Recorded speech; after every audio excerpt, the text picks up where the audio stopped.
Bonsoir à tous, chers auditeurs, chères auditrices, c'est Cyrus et on se retrouve pour le 60e épisode de notre podcast hebdomadaire sur l'actualité footballistique européenne. Petite actu cette semaine avant de rentrer dans le vif du sujet la semaine prochaine avec le retour des championnats et donc le retour sur une formule un peu plus chargée en informations, en débriefs en tout genre. Mais pour cette dernière semaine de tranquillité, nous dirons, tranquillité footballistique, je serai accompagné donc de nos fidèles contributeurs que sont Jeff Bonsoir à tout le monde. et Alexis. Bonsoir. Alors, cette semaine, euh, enfin la semaine dernière du moins, pas énormément de mouvements au niveau foot, si ce n'est quelques matchs amicaux. La fin des JO au niveau du foot, bon, la fin des JO tout court pour les valides, hein, parce qu'après il y a les Paralympiques, mais la finale de l'équipe de France contre l'Espagne, il y a également eu le Community Shield entre Manchester City et Manchester United pour le contrôle de Manchester. Dans demain, il me semble, mercredi, ou jeudi, mais je pense que c'est mercredi, aura lieu la Super Coupe d'Europe entre le Real et l'Atalanta Bergame. Et bien évidemment, ce week-end, le retour des principaux championnats. Quelques actus également en transfert qui se font en ce moment puisque on est quand même en France, puisque enregistré en France, l'information du jour, l'information principale est axée autour du Girondin de Bordeaux. On aura l'occasion d'en parler un peu plus tardivement quelques questions seront posées à Alexis à ce propos. Mais tout d'abord, parlons de ce qui s'est passé du moins la semaine dernière, la finale des JO entre la France et l'Espagne. Vous, si vous avez vu le match, du moins, qu'est-ce que vous en avez pensé au-delà du score final?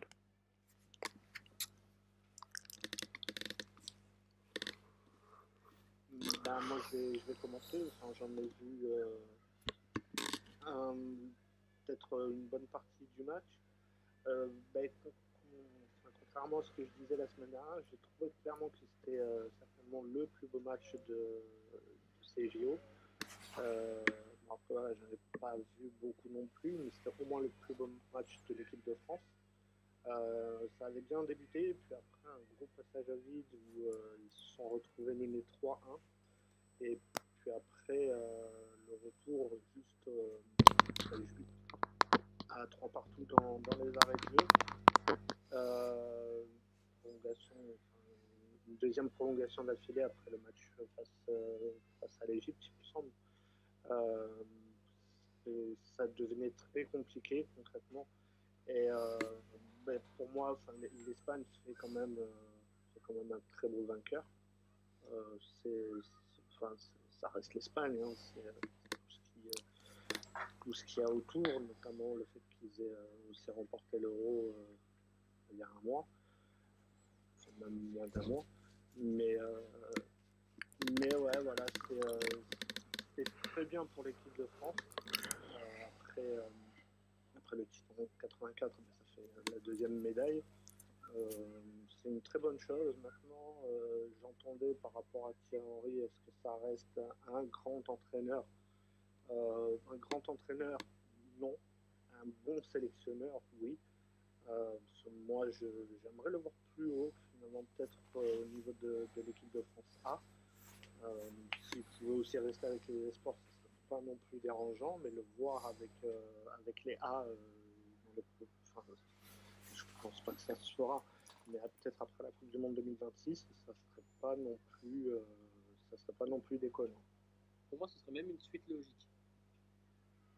Dans la mesure où tu as plusieurs joueurs qui vont petit à petit être en fin de carrière ou en tout cas sur la pente descendante, où il va falloir renouveler certains postes, notamment remplacer techniquement, il faudra remplacer Giroud en tant qu'attaquant, je veux dire.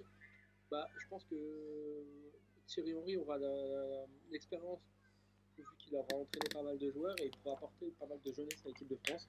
Et pour moi, ce serait logique.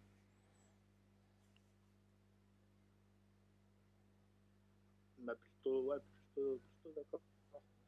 Après, maintenant, si tu vas remplacer Giroud par Mateta, qui était donc avec les espoirs, je répète sur le mot, ça serait pas déconnant de le voir sur les prochaines rencontres des A. Maintenant, je pense que ça sera pas lui. Hein. Peut-être, enfin, il y a quand même meilleur, je pense, que lui. Mais des mecs comme Odyssey ou même d'autres joueurs, on va les voir sur la prochaine sélection qui aura, enfin, sur la prochaine sélection là, qui aura lieu au mois de fin août. Donc ouais, c'est des joueurs qu'on va voir avec des gens. Mais je préférerais peut-être aller voir avec Thierry Henry, oui, c'est sûr.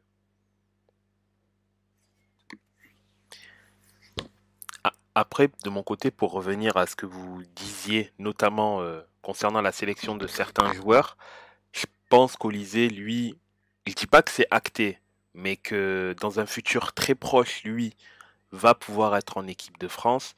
Enfin, il a du coup fait la bonne chose qui est de... Il sort d'une très belle saison à Crystal Palace. Pour le coup, moi, Crystal Palace, j'ai regardé jouer, donc Olysée, je vois en fait de quoi il est capable et il sort d'une très belle saison. Il a fait le bon passage en partant dans un championnat qui pourra mettre, et dans une équipe, le Bayern de Munich, qui pourra mettre en valeur ses qualités, ses très belles qualités qu'on a également vues lors de ces JO.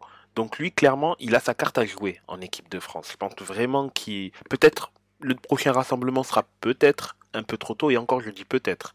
Mais lui, clairement, il a sa carte à jouer. Après, pour Mateta, je suis d'accord, mais pas d'accord. Je suis d'accord sur le fait qu'il y a du monde en équipe de France au poste d'attaquant. Il y a du monde, mais il n'y a personne qui a convaincu. C'est peut-être ça qui et c'est peut-être ça aussi qu'il faut prendre en compte parce que aujourd'hui, enfin, à part Mbappé, quel joueur offensif en équipe de France? Je parle pas de Griezmann parce que Griezmann, lui, c'est le cas vraiment particulier parce que lui, il a un profil qui est clairement qui n'existe pas en fait. Il y a personne qui a enfin, sur la sélection d'aujourd'hui, il y a personne qui a ce profil-là technique. Le seul qui, pour moi, s'en rapprocherait ou qui aspire, qui pourrait, selon sa trajectoire de carrière, l'avoir, c'est Cherki. Mais Cherki, il est loin encore de l'équipe de France A. Mais en parlant des offensifs, par exemple Thuram, etc., enfin, Thuram, Colomboigny, etc., mine de rien, il n'y a personne qui a véritable, ou même Dembélé, hein. Mais Dembélé, enfin, voilà, c'est encore un autre profil, mais il n'y a personne qui a véritablement convaincu en équipe de France. Mateta, il a très bien fini la saison du côté de Crystal Palace. On sait pas comment ça se passera l'année prochaine. Peut-être il explosera complètement et sur peut-être les 10 premières journées, il sera à 9 buts, il caracolera parmi les meilleurs buteurs de Première Ligue. Et du coup, ça serait pas déconnant de le tester en équipe de France en tant que super sub, capable d'apporter du punch offensivement. Mais sinon, ce serait pas déconnant de le tester, mais je suis d'accord sur le fait qu'il y a quand même, sur le principe, il y a quand même du monde. Et surtout qu'il y a une incertitude là, aujourd'hui, par exemple, Colomboigny, on sait, enfin, comment ça va se passer? Est-ce qu'il va être titulaire l'année prochaine, ou ce sera lui, ou Ramos? Enfin, ça, on sait pas encore. Du côté de Marcus Thuram, bon, ça risquerait de bien se passer. Enfin, normalement, ça se passe bien ça se passera bien du côté de l'Inter.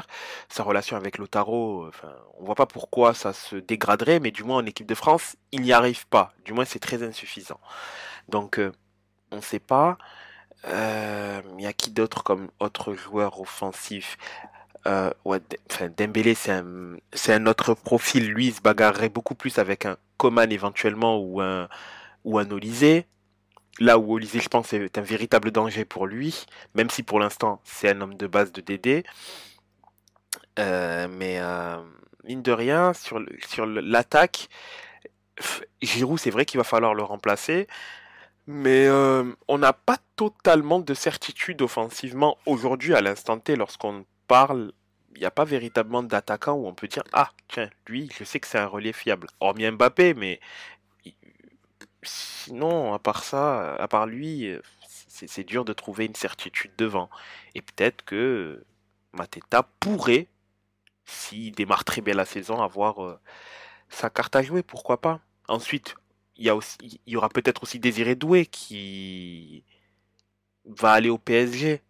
Faudra voir parce que lui aussi il a un gros talent.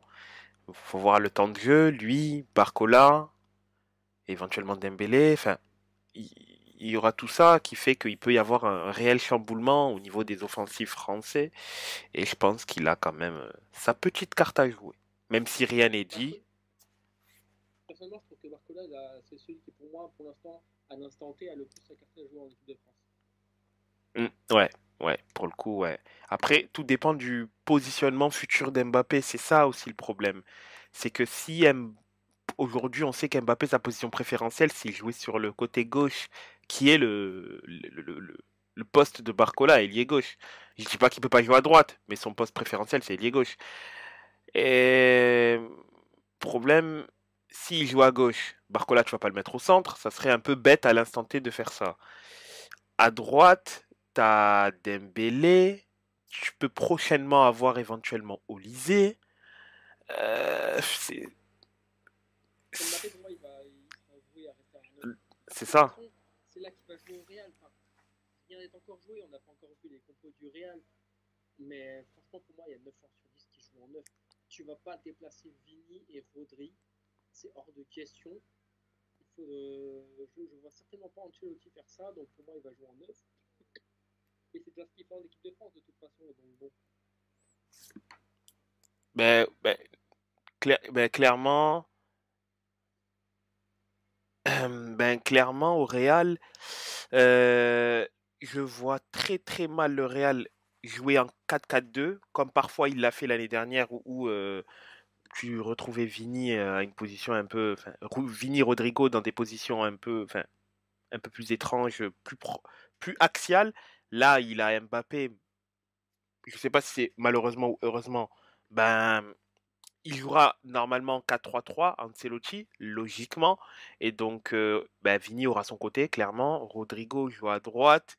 L'axe est promis à Mbappé. Enfin, je vois pas quel autre poste il aura. dans un 4-4-2, hormis ça, ça veut dire que tu sacrifies soit Vini, soit Rodrigo. Ce qui pour moi est pareil, c'est de Débile. l'hérésie, tu peux pas. C'est ça, ce serait complètement débile. Parce que oui, comme tu as dit, effectivement, il a joué une grosse partie de la saison avec Rodri et Vini, du coup, plus dans l'axe. Faute d'un vrai C'est ça. j'ai dû rester pour Rossellou, mais c'était pas la bomber non plus. Donc oui, il a préféré mettre Vini et Rodri dans l'axe. Là-dessus, je suis parfaitement d'accord. Ancelotti, il a fait le choix qu'il fallait, mais enfin, il a fait un choix fort, mais le choix qu'il fallait. Là, le choix, il a plus besoin de le faire. Mhm. Il peut mettre Mbappé dans l'axe, mettre les deux autres sur le côté, et point barre. Ouais, c'est la solution la plus simple et Hendrik viendra en complément pour éventuellement faire souffler cette année, quoi. Mais ouais, la question et normalement ne se posera pas, du moins cette année. Ouais, en cas de 3. Ouais, oui, oui, éventuellement un 4-2-3-1 aussi avec Vigny à gauche, Rodri à droite et Mbappé en pointe seule. Mais je m'en fais après concernant le Real, je m'en fais pas spécialement. Je pense, de toute façon, le 4-2-3-1, enfin, de base, c'est le schéma. Non, j'allais dire c'est le schéma préférentiel d'Ancelotti, mais non, c'est pas ça. Mais non, moi je le vois jouer en 4-3-3 cette année. Je le vois vraiment reprendre le 4-3-3. Il n'a pas besoin de faire plus. Après, C'est-à-dire que tu sacrifies potentiellement Güler, voire peut-être Bellingham qui faisait, je crois, jouer en 10 de temps en temps. Ça veut dire que tu sacrifies ce genre de choix offensif, on va dire. non, il ne le fera pas. Après, bon, gérer des égos, il sait le faire, hein. Ancelotti, c'est certainement pas l'entraîneur qui a des difficultés à gérer un vestiaire rempli de stars. Il a quand même fait, hein, au Milan, on va dire il y a eu quelques stars au Milan, entre parenthèses, si ce n'est plus, hein. Je dirais plus quand Oui, même. voilà. Au Real Après, aussi, à il a Chelsea fait des aussi. retraites. Hein, Donc ça va, il sait y faire clairement. Et non, je pense il jouera avec les quatre fantastiques devant. Enfin, les quatre fantastiques. Bellingham sera dans les trois du milieu, hein, évidemment. Je pense que il y aura la pointe basse, les deux milieux et ensuite Bellingham. Je pense que ce sera Modric aura encore sa carte à jouer, mais il y aura après il faudra voir entre Camavinga, Tchouaméni, Bellingham et Valverde parce que Valverde aussi et Modric. Enfin, selon les match-ups, je pense qu'il y aura des choix qui seront faits, mais en soi, après il y a Güler aussi qui a fait une très très belle prépa, qu'on- dans lequel on a quand même vu, surtout à l'Euro, sa personnalité. C'est quelqu'un euh, qui a une âme de leader. Quand tu vois ce qu'il foutait en sélection, tu vois qu'il a une âme de leader, qu'il est techniquement extrêmement propre, qui il peut avoir lui aussi également sa carte à jouer au sein de cette équipe-là. Et mine de rien, moi c'est pas qu'Mbappé qui fait que ce Real-là est excitant parce qu'il y a quand même comment ils vont gérer l'après-cross. Arda, comment ça va se dérouler pour lui sur cette deuxième saison-là? On a vu que il a montré de très belles choses à l'Euro. Il fait une très belle prépa. L'intégration de d'Mbappé. Hendrick, quel est le rôle qu'il va avoir? Est-ce qu'il va réussir à s'intégrer à ce collectif de stars? Le retour, le retour d'Alaba, entre parenthèses, à 100% de ses moyens.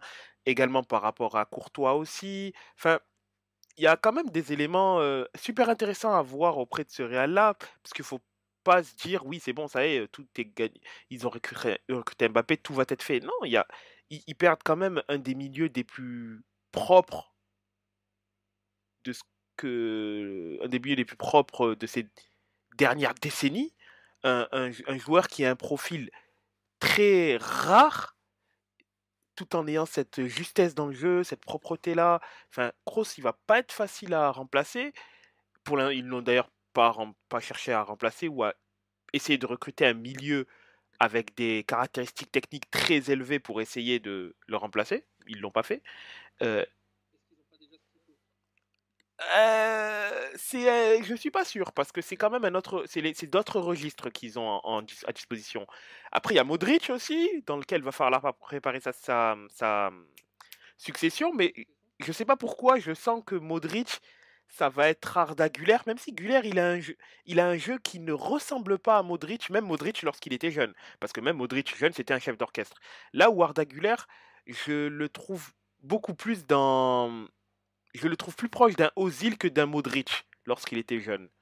Ozil dans le sens où cette science du dribble, etc., cette volonté de provoquer, d'être vraiment de provoquer, créer un truc.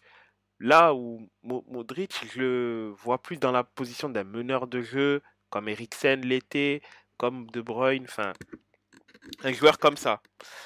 Mais bon, à voir ce que ça va donner. Mais le Real est une équipe qui est quand même qui sera très intéressante à suivre au niveau de l'évolution dans son jeu. Je pense que ça va être super intéressant de voir ça.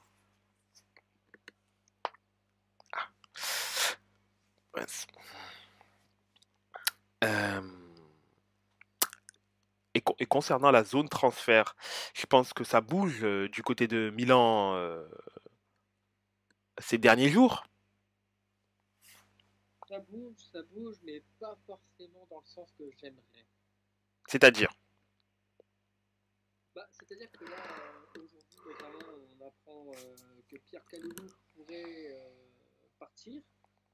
Bon, à la limite qu'il parte, ça me fait beaucoup de mal, mais je me suis dit que je me dis pardon que la plus-value elle est plutôt pas mal, hein, sachant que Milan l'a eu pour une bouchée de pain, hein, moins d'1 million d'euros hein, à l'époque, je crois dans les 700 000 800 000 euros si je dis pas de bêtises. Là, il pouvait être vendu à la Juventus. Alors déjà que le joueur parte, ça me fait déjà très mal, mais en plus de ça, renforcer un concurrent au titre, ça me fait encore plus mal. Visiblement, Déjà, ça ça, serait pas fait. oui, c'est pas fait, mais le joueur, déjà, il a donné Ouais. son accord à la Juve. Ah, pardon, hein, mais j'ai vu passer une info comme quoi, alors, effectivement, ce serait pas fait. Et et qu'il y aurait aussi, alors attends que je retrouve l'info assez rapide, mais il y aurait aussi un autre club italien qui souhaiterait l'avoir. Ah, ça, j'ai pas vu ça. Trouve ça. Pierre Kaloulou n'a pas encore décidé de son avenir malgré le fort intérêt de la Juve. Donc l'accord total, comme tu disais, le deuxième club, en fait, ce serait l'Atalanta également dans la course. Et le défenseur français devra bientôt faire un show. C'est pareil, c'est l'Atalanta, ils sont un peu moins dangereux, on va dire, par rapport à la concurrence au titre, mais ça reste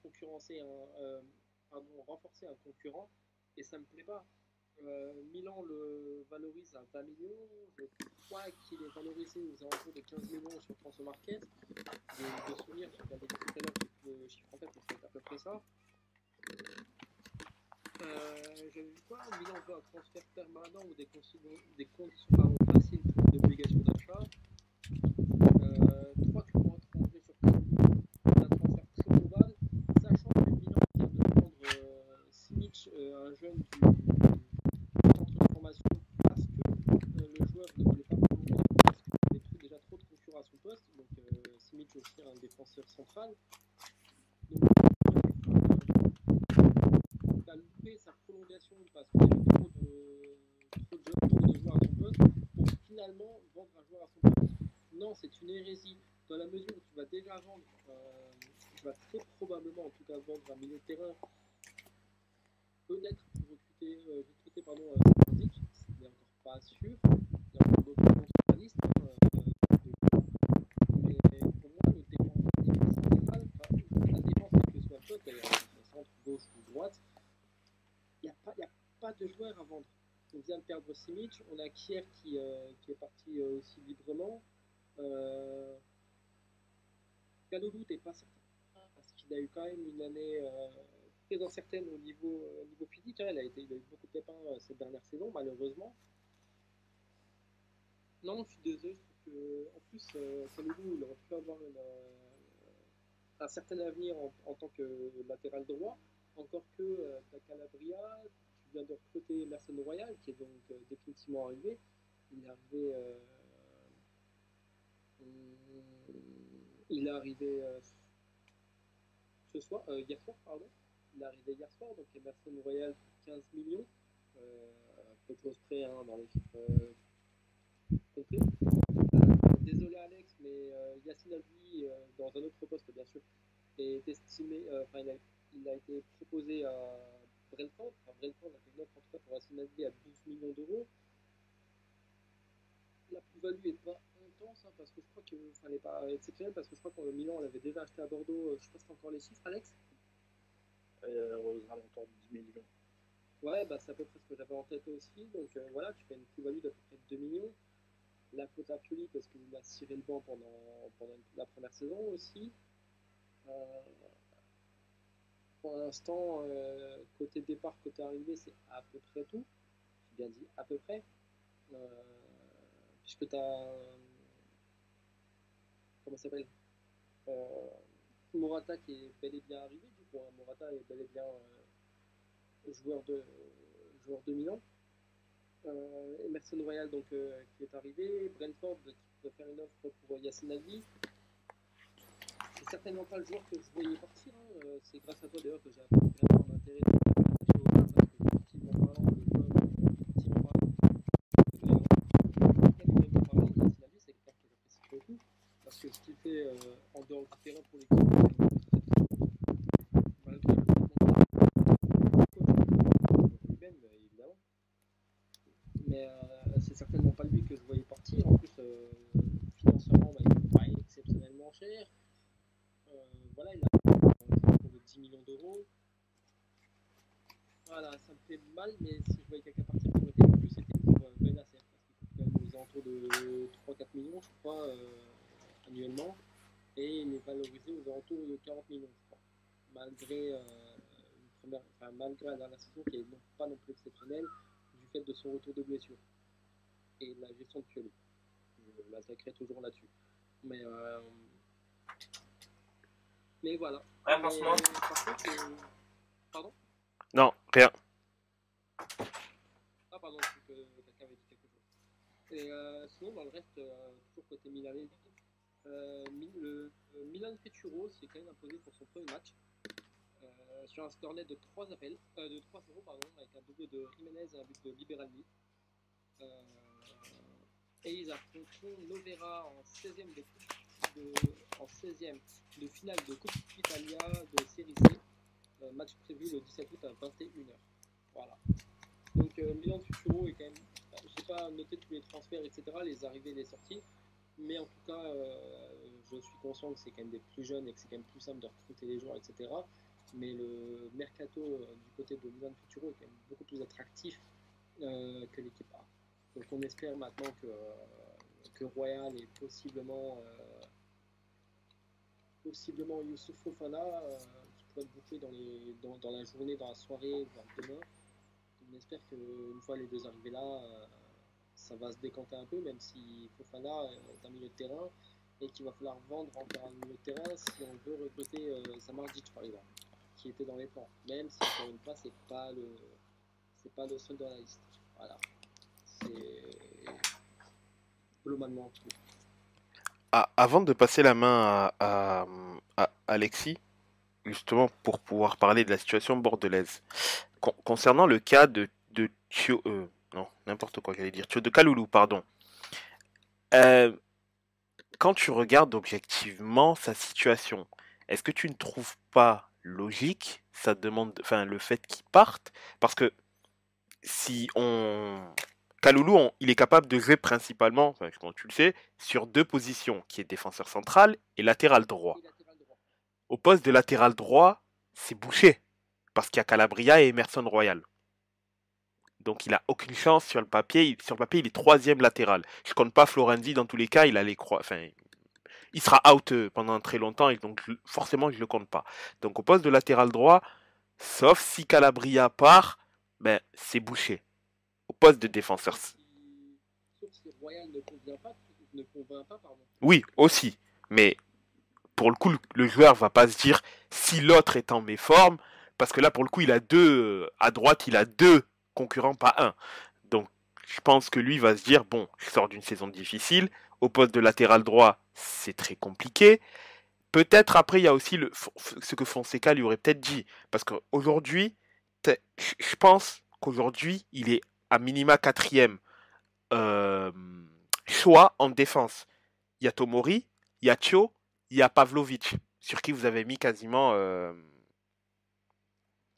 je crois, 20 millions, si je ne me trompe pas, pour lui. 18 millions, voilà, plus de 18 millions avec bonus pour avoir Pavlovic. Pavlovic qui est défenseur central. Donc là, aujourd'hui, je pense que c'est le quatrième choix Thio en défense. Pardon, Kaloulou est le quatrième choix en défense. Il sait que c'est bouché à droite. Il sait que c'est compliqué dans l'axe. Je pense qu'il va avoir besoin de se relancer. Après, je ne dis pas que c'est normal qu'il aille à la Juve, attention. Mais est-ce que d'un point de vue joueur, ça ne se comprendrait pas qu'il souhaite vouloir partir pour avoir éventuellement plus de temps de jeu? En sachant que, par exemple, à la Juve, la probabilité pour qu'il ait plus de temps de jeu serait techniquement plus élevée qu'au Milan AC. Après, je comprends. La Juve continue en plus de jouer avec 3 défenseurs.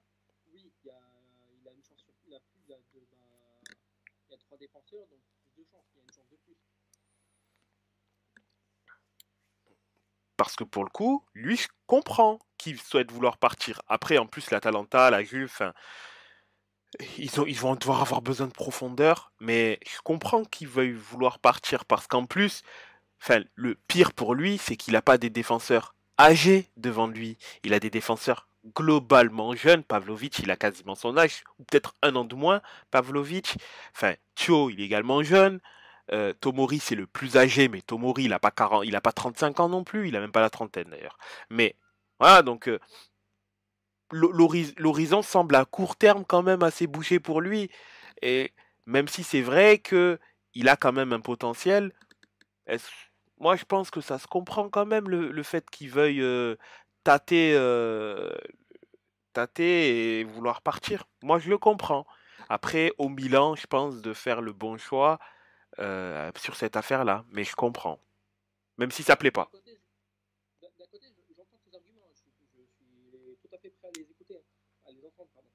Mais ce qu'il y a, c'est qu'il y a un autre facteur que je trouve qu'il faut prendre en compte, c'est qu'il y a un changement de coach. Oui. Si ça aurait été encore Pioli à la tête du club, bah tu dis ouais ok. Non, pour moi ce serait Kalulu quand même qui passerait avant Pavlovic, parce que Pavlovic vient d'arriver, il est encore jeune. On sait que de toute façon Pioli n'aimait pas spécialement les jeunes. Il l'a montré à plusieurs reprises, il n'aimait pas spécialement ça. Donc, mais là, en plus, c'est un nouveau coach et je ne sais pas ce qui a été dit entre le coach et les joueurs, en tout cas, ce qui concerne Kalulu. Parce que je sais que Fonseca aurait fait part à lui qui ne faisait pas partie de ses plans. Bon, il a le mérite de lui avoir dit, il ne fait pas partie de ses plans, au lieu de le mettre sur la banquette arrière, au moins il va partir. Soit. Mais par rapport à Kalulu, je ne sais pas. Moi, je me dis techniquement qu'il a encore la place pour essayer de s'imposer. Parce que Pavlovic, voilà, il y aura quand même 3 compétitions à jouer. Il y aura la Serie A, il y aura la Champions League, il y aura la Copa, même si la Copa, on sait très bien que Milan, voilà, ils n'ont jamais été très impliqués dedans.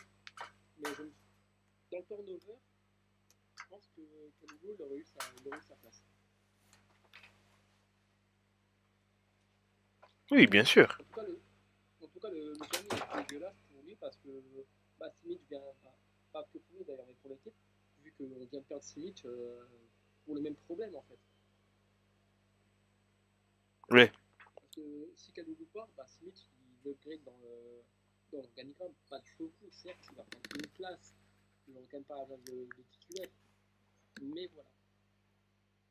Et j'ai fait en plus, j'ai fait une digression et j'ai pas parlé de Gabia. Gabia aussi aspire à avoir du temps de jeu.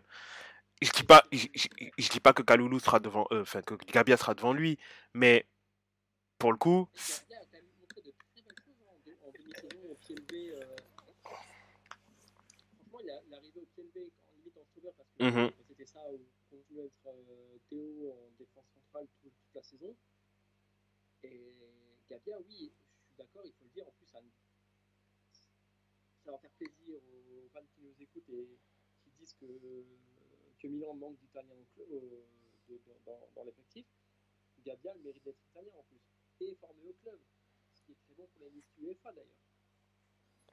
Donc, bon.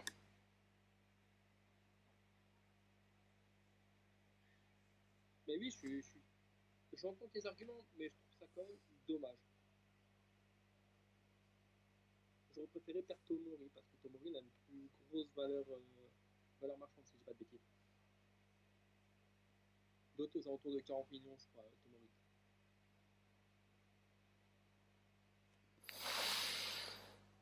Mais bon, on verra après peut-être qu'il a fait cette demande-là parce que on ne sait pas après si c'est parce que lui aspire à directement plus de temps de jeu et où Fonseca lui aurait dit peut-être tu n'auras pas le temps de jeu que tu penses vouloir avoir. Donc bon, en sachant que si toi t'es pas là, j'ai quand même 4 défenseurs pour pouvoir faire tourner la boutique. On ne sait pas, mais bon, à voir dans ces prochains jours, puisque. Sachant qu'il peut encore faire jouer quelqu'un de faire monter quelqu'un de Milan, voire de la Primavera. C'est ça exactement.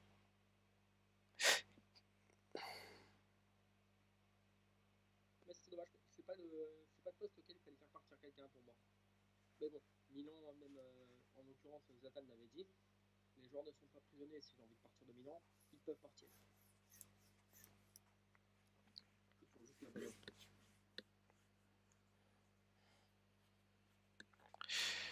C'est ça, effectivement. En effet. Bon, je pense que ça va quand même un petit peu bouger, tout de même. Hein. On va voir. Ce sera ces dernières semaines, je pense, ce sera plus de l'ajustement qu'autre chose. Pour donner avant de passer sur le volet Bordeaux, par rapport à. Ah oui, à Manchester par rapport au derby de Manchester concernant le Community Shield, bon, c'est Manchester City en soi qui a gagné. Ce fut un match, c'est un match du mois d'août, un match de début de saison, donc c'était assez compliqué. Il y avait beaucoup de jeunes joueurs sur le terrain, hein. Rashford qui a raté deux énormes occasions, deux très très grosses occasions. Tout s'est joué globalement à la fin du match, sur les 10 dernières minutes, où c'est Garnacho sur un beau raid a marqué un but. Euh, Silva a égalisé quelques minutes après. Ce fut pas un match super intéressant. Après, bon. euh, C'était, voilà, comme je disais, c'est un match du mois d'août, de tout début de saison. Enfin, on sait très bien que en termes de qualité, ça arrivera enfin, faudra attendre plutôt septembre-octobre pour vraiment voir des machines concrètement se mettre en route, si ce n'est peut-être un peu plus, mais pour voir un peu plus de beaux jeux. Donc, c'était, c'était pas mal, insuffisant, mais c'était un petit derby, remporté par City au penalty bien sûr, mais un petit euh, derby. D'ailleurs, United qui va avoir deux recrues venant de l'Ajax, Mazraoui et De Ligt, qui arriveront d'ici peu normalement là-bas. On, on dirait Manchester is red, mais on dirait bien qu'on se rapproche beaucoup de l'Ajax d'United, puisque ça fait quand même beaucoup de joueurs provenant de l'Ajax qui enfilent le maillot des Red Devils, que ce soit Onana, Lisandro Lopez, là maintenant Mazraoui, De Ligt et j'en passe, mais Anthony également. Mais bon, à voir ce que cela va donner, hein. Cette manière, pour le coup, United se plie aux volontés de Ten Hag, donc à voir ce que cela va donner au fil de la saison prochaine. Mais pour clore donc ce petit chapitre concernant le football anglais.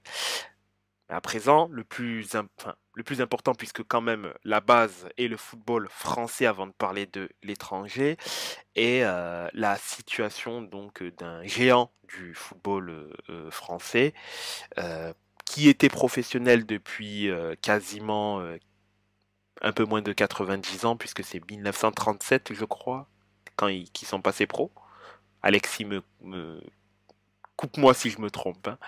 Donc ça aurait fait, je crois, la, enfin, la décennie 30, 100 ans que le club serait pro. Mais là, à présent, on a eu la confirmation d'une décision qui était précédemment dite concernant le club, qui est la relégation en National 2. Je vais te demander, enfin, je vais te poser plusieurs questions par rapport à ça. D'une part, tes impressions par rapport à ça. De deux, est-ce que concrètement, toi, tu crois en la viabilité du club en N2, puisque apparemment ça serait fait, si c'est fait. Et trois, en cas de recours, puisque Bordeaux peut toujours faire des recours, CNOSF et ensuite Comex. Déjà de ton côté, est-ce que tu penses que c'est pertinent de le faire en un, et deux, euh, est-ce donc est-ce que c'est pertinent de devoir les faire, et plutôt toi à la place du club, est-ce que tu ferais le recours le ou les recours éventuels? La parole est à toi. Je vais commencer déjà par la question 3 par rapport au niveau des appels et tout ça. Oui. Je ne suis pas sûr qu'il y ait le COMEX. Par contre, le CNOSF, oui. Et si appel il y a, de toute façon, on le saura assez rapidement, je pense, dans la soirée ou même demain. Parce qu'il faut passer devant le CNOSF avant la fin de la semaine, en sachant que le championnat débute ce week-end, de national débute ce week-end, et il faudrait que ça se fasse avant vendredi, en sachant que jeudi c'est férié. Donc je vous laisse voir les joueurs. Pour la question, est-ce que ce serait pertinent de faire appel? Pour moi, non. Au bout d'un moment, faire plusieurs appels, c'est au final qui ne servent à rien. Au bout d'un moment, il faut se rendre à l'évidence, et il faut se dire que la National 2, c'est pour nous. C'est pour nous sur le fait qu'on a été relégué administrativement en National 2. Maintenant, avec 90 millions d'euros de dette, je ne suis pas sûr que le club survive bien longtemps en National 2. Ce qui est annoncé par plusieurs personnes, et ce qui surtout est espéré par plusieurs personnes, je vais peut-être en choquer, mais c'est la liquidation judiciaire. Qui dit liquidation judiciaire, c'est tombé en National 3, voire un petit peu plus bas, en Régional 1. La liquidation judiciaire serait peut-être une bonne chose, parce que ça annulerait toutes les dettes, et surtout ça permettrait de voir Lopez repartir avec 0 euros. Donc ça serait peut-être une bonne nouvelle.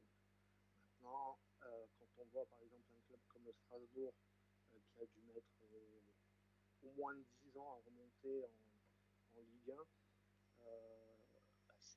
s'il faut mettre 10 ans pour remonter, écoute, on mettra 10 ans pour remonter. Mais c'est surtout que si dans 10 ans on remonte en Ligue 1, c'est à quel niveau? Je pense que beaucoup de clubs auront passé bien plus qu'une évolution dans ce championnat. Donc voilà, maintenant, s'il faut en passer par une liquidation judiciaire, écoute, allons-y. Maintenant, s'il faut... pour moi, l'appel n'est plus... Il n'y a plus de raison de faire appel pour moi. Le championnat national 2 devrait débuter ce week-end, sachant que les Girondins ont fait quand même la demande de reporter les 3 premiers matchs de la saison. Donc voilà, en National 2, déjà, je l'avais évoqué la semaine dernière, mais on ne sait pas exactement non plus avec qui on serait. Le club de Gaulle, lui aussi avait fait appel pour être repêché en Ligue 2, en National. Ça a été annulé ce matin, sauf que les présidents de club de National se sont réunis ce soir, et visiblement il y aurait 11 présidents de club sur 17 qui seraient favorables à la réintégration du club de Gaulle en National. Donc voilà, on part sur le fait que le championnat national se fera à 17 et que Bordeaux sera en National 2, visiblement dans le groupe B, parce que le club de Gaulle sera dans le groupe A. Donc voilà, après, je sais plus ce que tu m'avais demandé aussi comme question, ce que ça me faisait, c'est ça, je crois. Alors, la première question, c'était ton ressenti concernant cette validation par la DNCG fédérale de cette décision-là. Ensuite, je crois que la question 2, c'était par rapport au fait de la viabilité du coup du club en N2. Est-ce que toi, tu penses concrètement que le club va bien être en N2 ou pas? Parce que tu as partiellement commencé à répondre quand tu as parlé de liquidation. Et le 3, c'était justement les, le fait de faire appel. Est-ce que pour toi, c'est viable ou pas? Si tu étais à la place en gros du club, est-ce que toi, tu aurais fait appel, tout simplement? Pour la première question, répondre, ça me touche. Parce que voilà, pendant plusieurs mois, je vous ai dit quand même que j'avais réussi à me détacher de ce club, mais finalement, je m'en suis pas forcément détaché comme certains pourraient se détacher de plusieurs choses. Donc voilà, moi ça fait 30 ans que je supporte ce club. Le premier match que j'ai vu, c'était en 1993. J'ai grandi avec ce club, j'ai grandi avec le titre de 99, l'époque de 96, le titre de 2009. Il y avait quand même des grands moments du côté des Girondins. Je ne vais pas non plus raconter tout ce qui s'était passé avant, dans les années 80, etc. Mais voilà, et quoi qu'on en dise, un grand club français qui, sur ces dernières années, je dirais sur son palmarès, parce que voilà, je sais reconnaître certaines choses, Donc voilà, Bordeaux est un grand club français. Ça, on ne me l'enlèvera pas. Donc voilà, oui, ça me touche parce que on a un mec en 3 ans qui a tué un club qui a mis 140 ans à construire son histoire. Donc ouais, voilà, pour moi, ça me touche et j'espère juste qu'une chose. Alors, je ne sais pas si concrètement ça peut être possible, hein, mais est-ce que Gérard Lopez pourrait être inquiété par la justice? Ça, je ne sais pas, mais ça serait quand même Son plus grand rêve.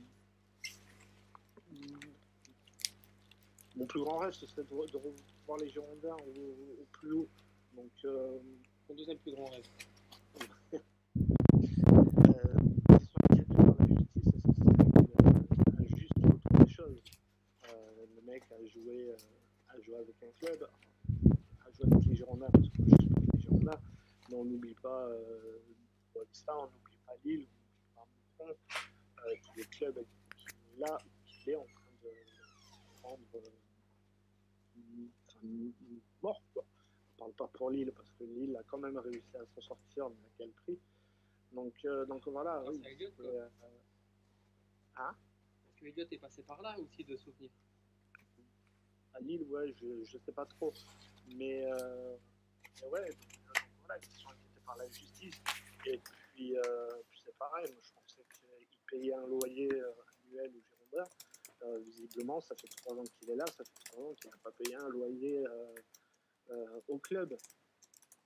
Donc voilà, je voyais des messages qui étaient plutôt rigolos en me disant, moi demain j'appelle mon proprio et puis je demande à payer le loyer. C'est peut-être la jurisprudence Lopez.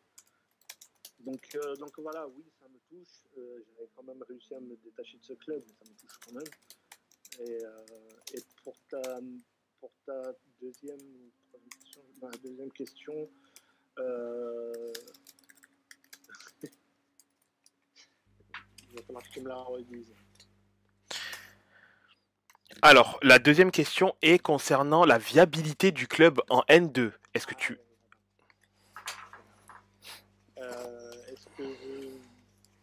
Qu'est-ce que j'en pense? J'en pense pas grand-chose, parce qu'on est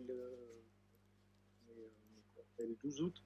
Le mercato se finit le 31 août, ou le 1er septembre, je ne sais plus exactement. Donc ça voudrait dire qu'on aurait un peu plus de 15 jours pour faire un mercato. Alors oui, il y a des joueurs de la réserve qui peuvent avoir le niveau. C'est surtout lesquels sont encore là, parce qu'il n'y a plus grand monde.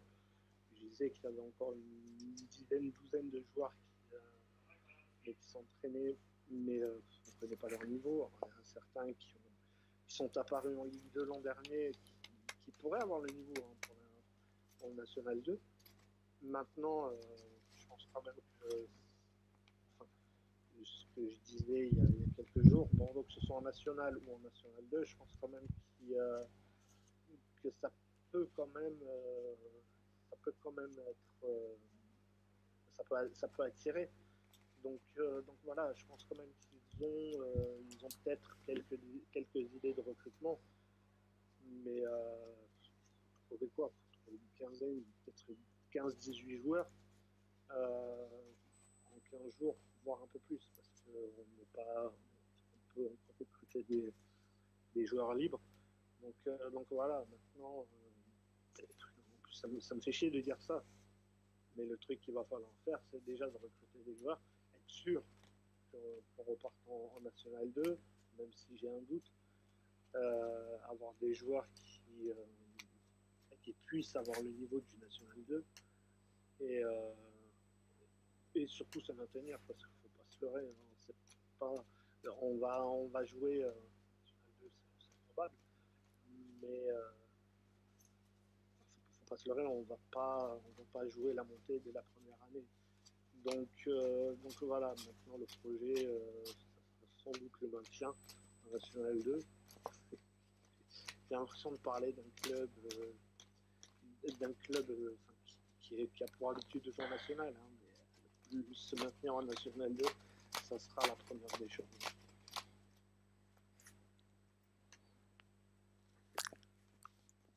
quand... Merci pour ces informations, Alexis, et ton ressenti par rapport à cela.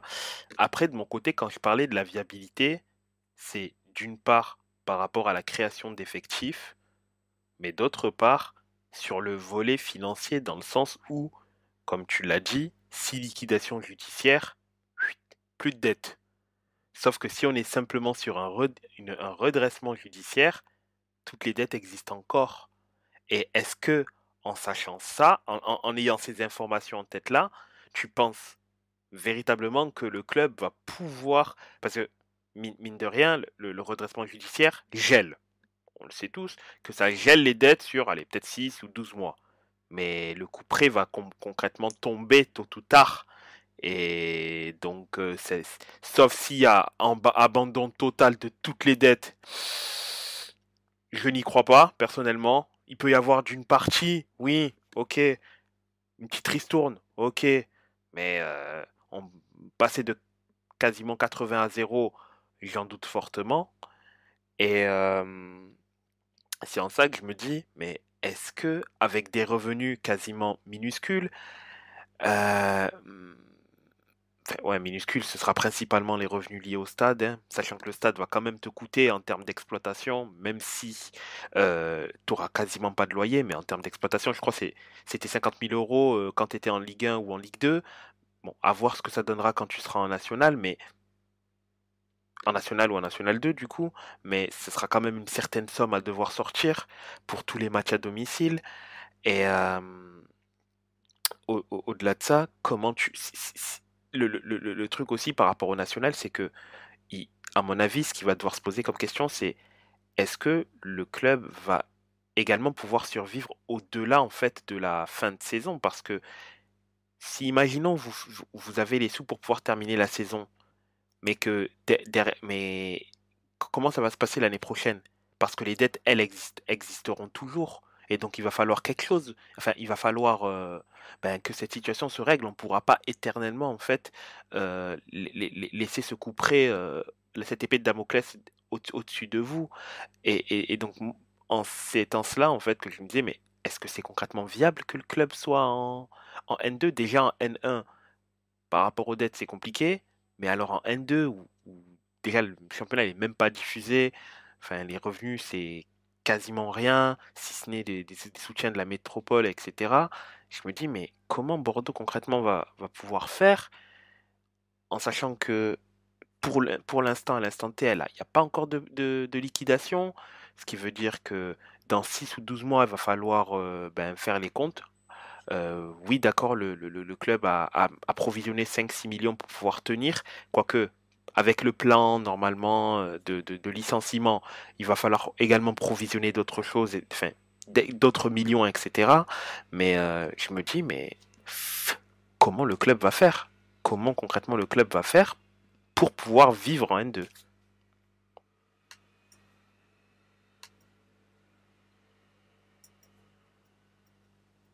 Oui, donc nous disions concernant Bordeaux. Ouais, c'est sur le volet dette, ça semble enfin, ça semble quand même bizarre si le club revient en N2, du moins reste en redressement judiciaire et continue en N2. Parce que pour le coup, là, ce serait en gros OK pour cette saison. Et il envisagerait potentiellement une reprise du club, donc une reprise du club durant la saison où vous êtes en N2. Mais quel fou irait prendre le club avec sa gigantesque dette, parce avec sa gigantesque dette en n'ayant quasiment pas d'actifs, c'est-à-dire que déjà tu vas devoir mettre la main au pot pour pouvoir remettre le club à flot, en sachant que tu n'auras même pas de centre de formation pendant plusieurs années, parce qu'il me semble que il faut que tu remontes à minima en Ligue 2, puis après tu dois attendre 2 ans pour pouvoir de nouveau avoir un centre de formation. Donc, à minima, si le club est en N1, dans un monde idyllique, ce serait 3 ans, 3 saisons du coup, voire 4 si tu es en N2. Même si la chose la plus probable est que si tu retournes en N1 ou N2, ben, tu ne montes pas tout de suite parce qu'il y aurait des équipes ben, mieux préparées, avec plus de moyens et surtout, si c'est en N1, ben, des équipes qui peuvent offrir des contrats professionnels. Ce que toi, tu ne peux pas faire. Toi, tu ne peux donner que des contrats fédéraux, puisque, bien évidemment, tu as abandonné ton statut pro. Et donc, ouais, si vraiment Lopez, il est sur cette stratégie-là, il est vraiment dans le... enfin, même s'il est déjà, il est déjà dans le je m'en foutisme le plus total, puisqu'il ne vient même pas aux différentes audiences, du moins. Mais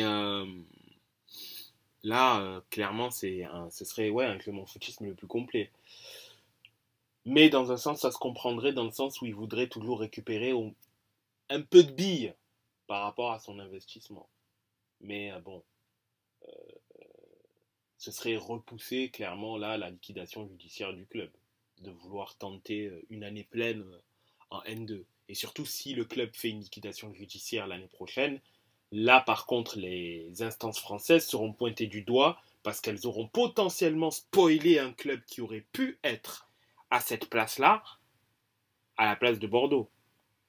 Et je pense que ça va être ça le principal problème parce que si on refait la timeline depuis le début, lorsque King Street GACP ou Fortress, c'est vrai que King Street a repris le club et dit qu'il ne voulait plus que le club, il ne voulait plus investir dans le club. Le club devait normalement être rétrogradé administrativement en Ligue 2. Lopez vient, donc derrière, ben, le club ne descend pas ne descend plus. Sauf qu'il descend la saison d'après. Après, il descend en Ligue 2. Après, il fait la stratégie il se passe ce qui se passe. Le club doit redescendre encore une fois, mais là, Lopez met entre parenthèses l'argent. Et le club ne remonte pas. Ensuite, cette saison, il se passe ce qui se passe. Et là, par contre, il dit non, je ne mets plus la main au pot concrètement. Au revoir. Je pense que ouais, là, ça va être, je pense, assez compliqué de, de donner, donner une énième chance, du moins à Lopez, qui s'est, on peut le dire, foutu de la gueule des instances françaises, qui l'ont cru, hein, qui pour le coup quand même l'ont cru. Mais ouais, je sais pas comment ça va se terminer, puisque comme tu l'as dit, il faut attendre le communiqué du club. Bon, le club n'a même pas communiqué le fait que les féminines soient rachetées. Bon, déjà là, voilà. Mais faudra voir, oui, les communiqués du club à ce niveau-là. S'il y aura un recours, bon, de toute façon, ça sera dit, à mon avis, soit ce soir, soit demain. Peut-être même qu'en ce moment, le recours a déjà été fait. Et ensuite, oui, qu'est-ce qui se passera hein. De toute manière, il y a trois chemins. Soit l'acceptation, et donc le club repart en... Enfin, il y a trois chemins. Même si le club accepte d'être en N2, les suiveurs du club s'accordent à dire que ça semble extrêmement compliqué de pouvoir rester, surtout si c'est avec que Lopez. Mais bon, à voir ce que cela va donner. Mais bon, en tout cas, courage aux Bordelais. Enfin, il ne faut plus être dans le oui, mais en effet, Lopez en avait prévenu que oui, certes, certes, oui, ça a été prévenu. Oui, en effet, des groupes de supporters peuvent être et des créateurs, enfin, entre parenthèses, influenceurs bordelais peuvent être concrètement mis au pilori par rapport à ça, mais je pense que vraiment, aujourd'hui, vu l'état auquel est le club, faut faire union et qui est un consent, qui est une union, qui est une union.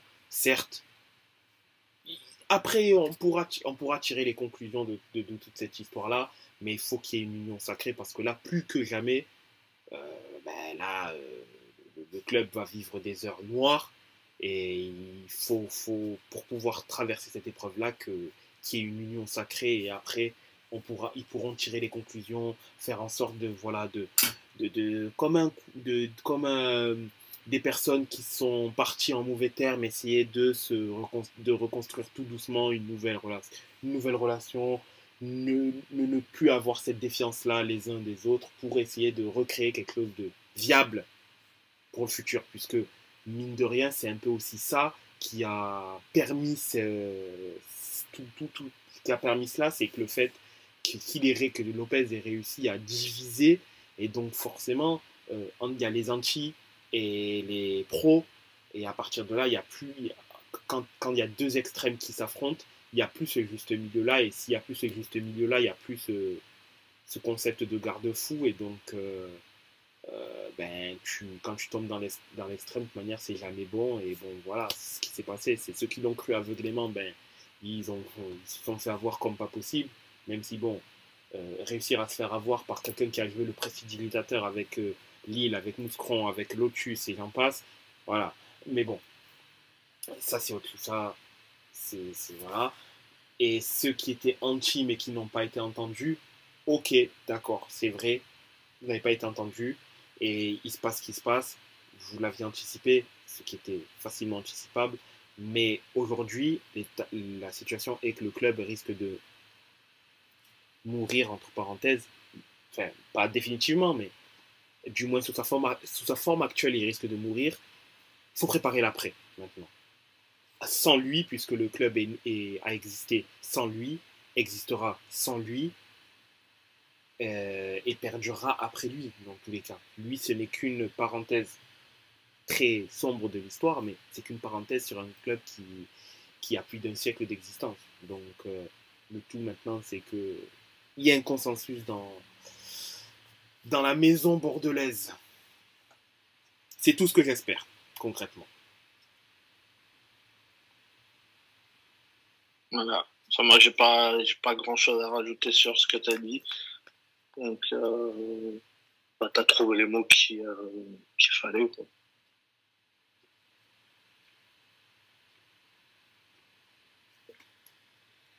Parce que bon, tirer sur l'ambulance quand tout va mal, c'est bien, on le sait, mais ça changera, ça ne fait pas avancer le public, en gros. C'est pour ça que faut vraiment qu'il y ait une union sacrée, ce qu'il n'y a pas eu jusqu'à aujourd'hui. Et ça serait bien que ça soit le cas. Ça serait bien. Bon, ouais, c'est exactement ça. Je vais pas les citer parce que tout le monde à Bordeaux sait qui ils sont. Ouais. Ce que tu disais tout à l'heure, les influenceurs ou les personnes qui ont un minimum de poids au niveau du club, qui ont fait pour que Gérard Lopez arrive au Girondins. Maintenant, je pense qu'ils doivent ruminer ces 3 années. Je pense que maintenant, c'est plus forcément le moment qu'on en vienne à leur dire c'était entre guillemets de votre faute qu'on en est là. Après, voilà, je rejette pas la totalité du truc sur eux. Parce que oui, ils ont contribué à ce qu'on soit là aujourd'hui. Mais il faut aussi dire que les joueurs qui ne sont pas maintenus pour la Ligue en Ligue 1 ont aussi leur part de responsabilité. Le match perdu à Annecy il y a 2 ans, alors que concrètement, si on le gagne, je pense qu'on est en Ligue 1, en battant Rodez. La personne qui est descendue sur le terrain pour aller entre guillemets s'attaquer aux joueurs de Rodez, je pense que lui aussi a pris très cher. Les anciens dirigeants aussi prennent très cher, parce que quand on voit Taverneau qui disait qu'il vendrait pas le club à n'importe qui, au final il l'a vendu à n'importe qui. Les Américains qui ont fait de la merde, qui sont arrivés, qui ont rien apporté à part dire qu'ils veulent concurrencer le PSG et jouer la Ligue des Champions dans les 2-3 années qui arrivaient. Tout le monde a sa part de responsabilité. Maintenant, faut tirer dans le même sens et espérer que le club déjà reparte du moins bas possible, Si on pouvait repartir en National 3, ça serait déjà quelque chose de, entre guillemets, de bien. Que le club prononce la liquidation judiciaire, ça serait quelque chose de bien, parce que, comme j'ai dit tout à l'heure, Lopez n'aurait plus un sou en retour. Ça voudrait dire qu'il s'en irait du club. Ça voudrait peut-être dire que des personnes pourraient arriver pour reprendre le club. Alors, quand je dis des personnes, à Bordeaux, on parle beaucoup de Bruno Fievé, mais c'est qui il est lui aussi. Le mec gravite autour du club en espérant une chose, c'est que le club tombe en National 3 ou même plus bas pour espérer reprendre le club. Mais cette personne n'a pas, enfin, veut racheter un club, mais c'est exactement le même truc que Lopez. C'est pas son argent, c'est l'argent d'autres personnes. Donc en fait, il veut jouer avec le club, mais pas avec son argent. Donc moi perso, ce genre de personne m'intéresse pas du tout. Fenway, je vois pas ce qu'il viendrait faire en National 2, voire en National 3. Donc voilà, le projet qui existe autour des sociaux, je suis pas assez renseigné pour en dire plus. Donc voilà, il faut revenir à une personne qui aime le club et pas une personne qui se sert du club, même des personnes qui se servent dans le club. Donc voilà, moi je veux avoir un actionnaire qui aime le foot déjà. Ce Lopez, pour moi, on dira ce qu'on en veut, mais pour moi, il n'aime pas le foot. Donc voilà, un mec, enfin une personne qui aime le foot, qui vienne racheter les Girondins, qui connaissent un minimum l'histoire de ce club, pas arriver en 2021 et dire oh ouais, nous on va remettre le logo comme il était avant. Ça c'était déjà le principal objectif quand il est revenu, quand il est arrivé au Girondins.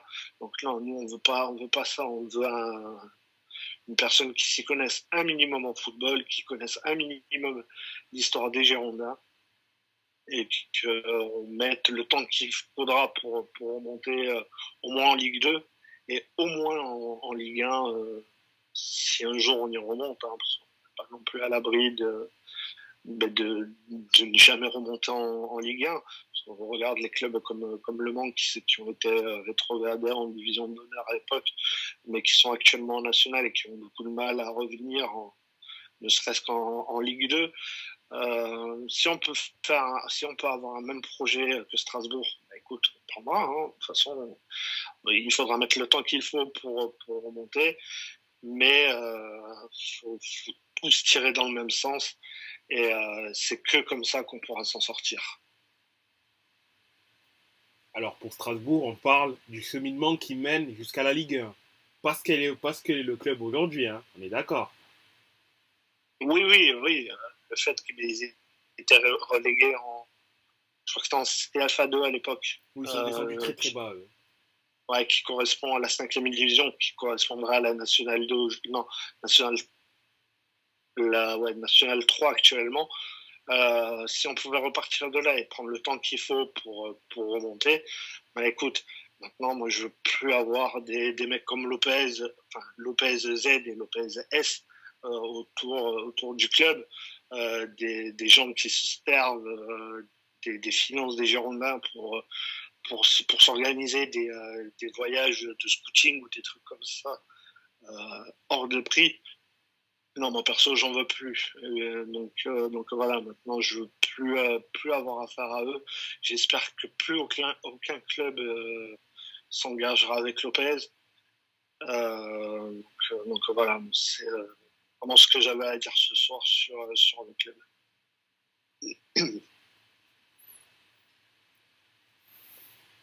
C'est tout à fait normal que plus personne veuille de lui. Et donc, bien évidemment, hein, s'il y a plus d'éléments concernant Bordeaux, on ne manquera bien sûr pas d'en parler, de dire ce qu'il en est. On ne manquera pas.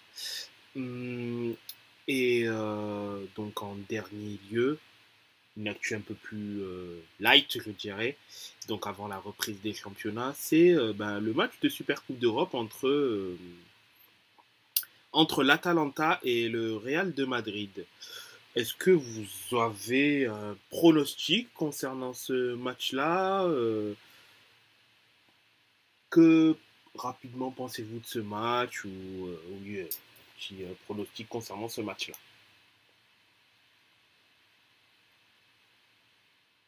Euh, un pronostic, je pense que les deux équipes au niveau de la préparation doivent être quasiment au même point, si je dis pas de bêtises.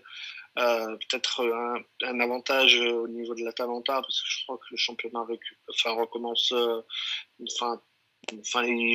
peut-être les championnats recommencent au même moment, mais sur ça, je dirais quand même un tout petit avantage pour l'Atalanta, mais je pense que le Real s'imposera mercredi, et si on me demande, moi, le match en lui-même ne m'intéresse pas plus que ça. Donc voilà, je ne pense pas le regarder, mais je pense que le Real s'imposera. Alors, la Liga reprend un jour après la Serie A. Ouais, donc les deux équipes doivent... Oui, attends, je vais être sûr de ne pas te dire de bêtises. Alors non, je te dis, justement, oui, je te dis une bêtise, puisque c'est Bilbao qui commence le 15 août. La Serie A, elle, commence le 17 août, avec l'Inter contre le champion en titre qui ouvre le bal contre le Génois. Ouais, donc les deux équipes doivent être au même niveau sur la préparation. Maintenant, je pense que le Real, oui, s'imposera mercredi. Voilà. Donc 15 août. 15 août, c'est ce jeudi. Voilà, ce jeudi, oui. Ce jeudi, la Liga reprend. Et donc, quelques jours après, donc ce samedi, ce sera la Serie A, donc ils reprennent quasiment au même moment.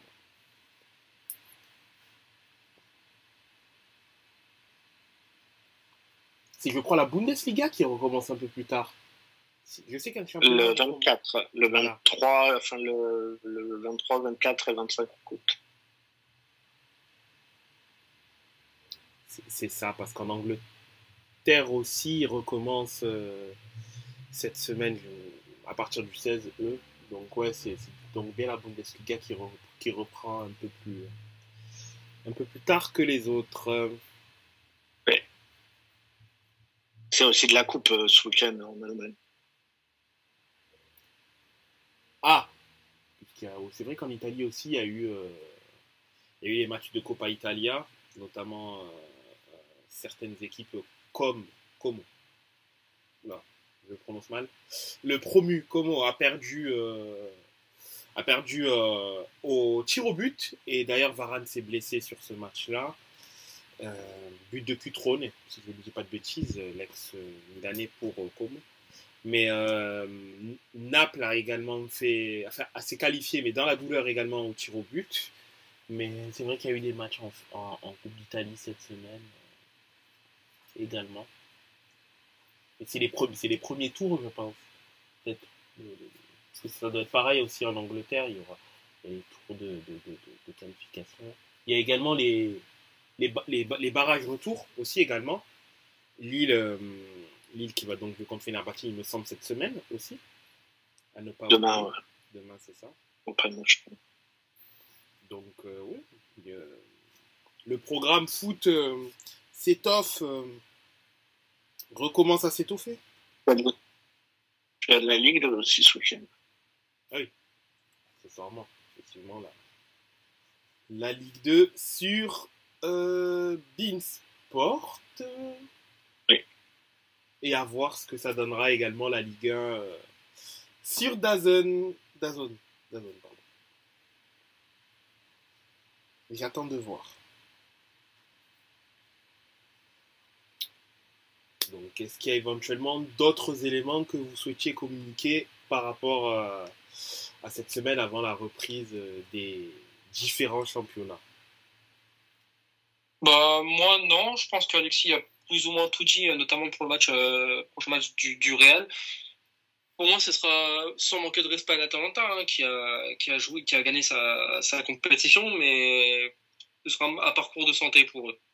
Pour moi, je vois pas de difficulté pour le Real à s'imposer face à l'Atalanta. Et pour le reste, non, j'ai pas de nouvelles informations, à part que c'est de plus en plus clair que Kalulu va bientôt partir à la Juventus. Bon, c'est de plus en plus clair. On n'a pas encore les détails des chiffres. On parlerait au tout départ, on parlait d'un prêt avec un prêt payant à 3 millions avec un prix aux alentours de 13 millions si je dis pas de bêtises, mais ça c'était les chiffres préliminaires. Mais sinon non, j'ai rien d'autre à ajouter. Je pense que tout a été dit. C'est noté. De mon côté, pas d'autres éléments également à indiquer. Donc,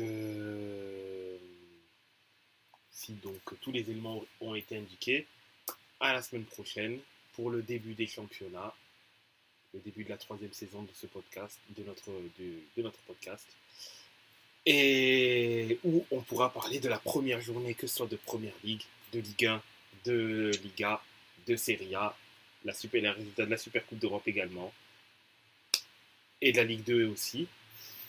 Donc, à la semaine prochaine, et passez une excellente fin de journée. Et bonne soirée à tous. À la semaine prochaine. Salut.